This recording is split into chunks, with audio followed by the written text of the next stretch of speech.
Prof, what I really find fascinating about your survey is hinimay-himay ninyo yung hard and soft voters, pati yung yung who will definitely not change his mind, who will most likely not change his mind, and so on down the line. Doon mo makikita kasi kung sino malamang o sinong maaring magbigay at sinong maaring kumain doon sa leads ng isa't isa.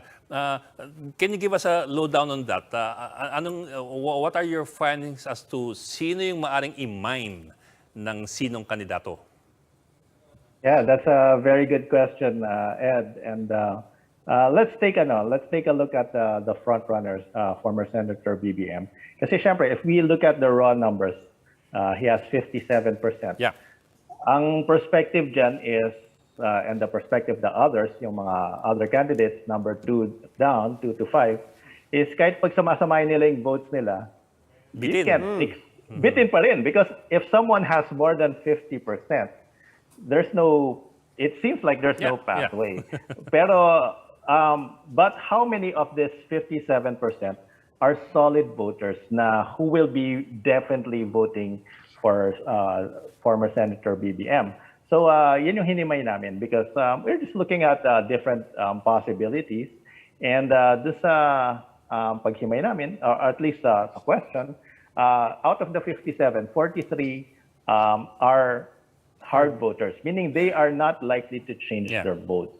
But there's still about 14 who may possibly, hindi naman natin sinasabi they will change their votes, but 14 of that 57 may change their votes still. It's percent, Gids, clarify, 14%. Right. It's 14% out of the 57%. And if we take those numbers, suddenly yung 43%, even though it may still be enough to win, it's not as daunting, kumbaga, as the 57%.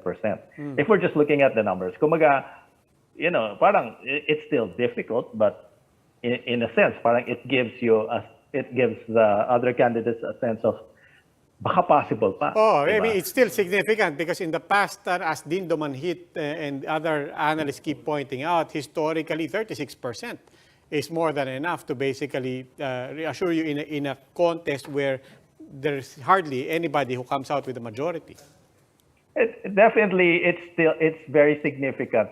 It might be sufficient to win, but at least from the perspective of the other candidates, 43 is more reachable than 57. Kasi 57 is parang is the majority. Tumungtong na ng Abril yung survey niyo. So yung estate taxes factored in na yun dyan.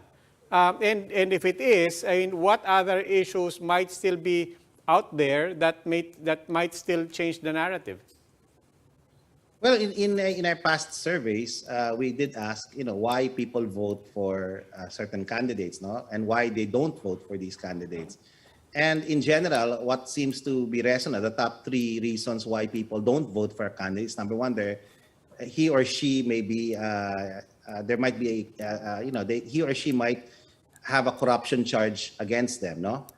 Number 2, they lie, okay? And number 3, that they're part of some sort of scandal. So those are the top 3 reasons for adult Filipinos for changing their vote in general for all candidates, no? These are the top 3 reasons. So if the person is associated with corruption, the person lies, and number 3 is in some sort of scandal. Okay, it's not associated to whether it's he or she's pro-China. These are very low in the concerns of everyday Filipinos. No,